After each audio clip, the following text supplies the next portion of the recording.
భారతీయ జనతా పార్టీకి అధ్యక్షుడిగా ఈసారి సౌత్ ఇండియన్ని ఎవరన్నా సెలెక్ట్ చేస్తే బాగుంటుందన్న వాదన చాలా కాలం నుంచి కూడా భారతీయ జనతా పార్టీ కేంద్ర స్థాయిలో వినిపిస్తోంది.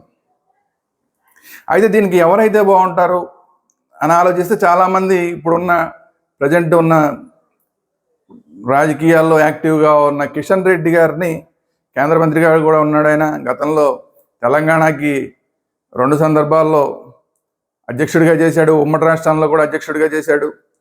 ఆయన్ని కేంద్ర మంత్రిగా ఉన్న ఆయన్ని ఇప్పుడు జాతీయ అధ్యక్షుడు చేస్తే బాగుంటుందని కొంతమంది మాట్లాడుతున్నారు.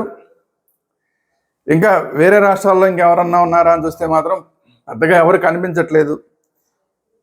ఎవరిని చేసినా కూడా తీసుకొచ్చి చేసినట్టే ఉంటుంది తప్ప ఆ స్థాయి ఉన్న వాళ్ళు ఎవరు అనేది ఆలోచిస్తే నిజంగా కనుక సౌత్ ఇండియా నుంచి ఎవరికన్నా ఇవ్వాలి అంటే ఒక రామ్ మాధవ్ గారికి మాత్రమే ఆ స్థాయి ఉంది, ఆ క్యాపబిలిటీ, కెపాసిటీ ఉంది, ఆర్ఎస్ఎస్ బ్యాక్గ్రౌండ్ ఉంది, ఆర్ఎస్ఎస్ సపోర్ట్ ఉంది, గతంలో భారతీయ జనతా పార్టీలో పనిచేసిన అనుభవం ఉంది.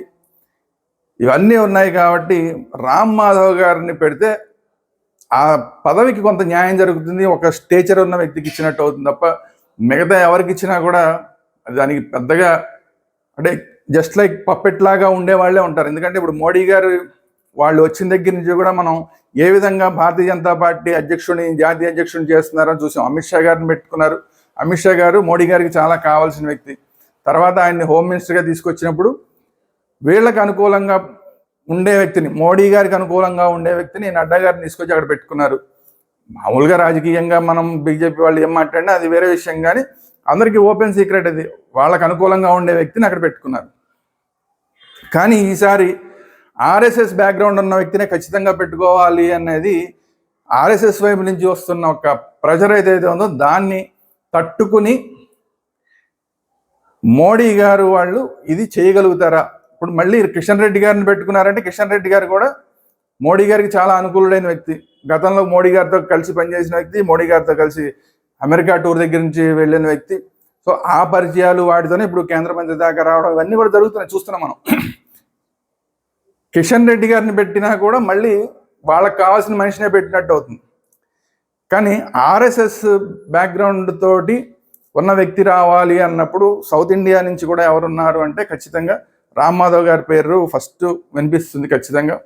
దానికి ఆయన అర్హత ఉన్నది. కానీ ఆయనకు ఒక చిన్న మార్క్ ఏదైతే ఉందో అది ఆ మధ్యకాలంలో బీజేపీలో పనిచేస్తున్నప్పుడు, కాశ్మీర్లో పనిచేస్తున్నప్పుడు ఆయన మీద చిన్న చిన్న ఎలిగేషన్స్ రావడం జరిగింది. వాటి వల్ల మళ్ళీ ఆయన్ని పక్కన పెట్టి మళ్ళీ ఆర్ఎస్ఎస్కి వెనక్కి రావడం జరిగింది. ఆయన భారతీయ జనతా పార్టీ నుంచి ఆర్ఎస్ఎస్లోకి మళ్ళీ.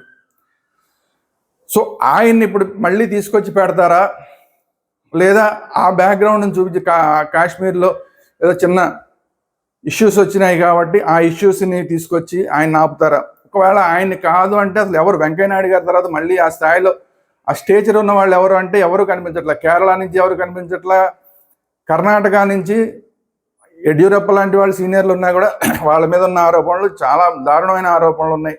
సో కర్ణాటక నుంచి సరైన వ్యక్తులు ఎవరు కనిపించట్లేదు. తమిళనాడు నుంచి కూడా ఎవరు సరైన వ్యక్తులు, అందరూ జూనియర్సే ఉన్నారు అక్కడ, సీనియర్స్ ఎవరు కనిపించట్లా. ఇట్లాంటి పరిస్థితుల్లో అయితే ఆంధ్రప్రదేశ్ నుంచి లేదంటే తెలంగాణ నుంచి ఇవ్వాలి. తెలంగాణ నుంచి ఇవ్వాలంటే ఖచ్చితంగా కిషన్ రెడ్డి గారికి ఇవ్వాలి, వేరే ఆప్షన్ లేదు. ఎందుకంటే మిగతా వాళ్ళు ఉన్నా కూడా ఆ జాతీయ స్థాయి అధ్యక్షులు లేదంటే అధ్యక్షురాలు ఆ పదవికి సరిపడే వాళ్ళు ఎవరు లేరు. సో అందువల్ల తెలంగాణ నుంచి ఇస్తే కిషన్ రెడ్డి గారికి ఇవ్వాలి, ఆంధ్రప్రదేశ్ నుంచి ఇస్తే కనుక రామ్ మాధవ్ గారి పేరు ఖచ్చితంగా వినిపిస్తుంది. చూద్దాం ఏం జరుగుతుందో.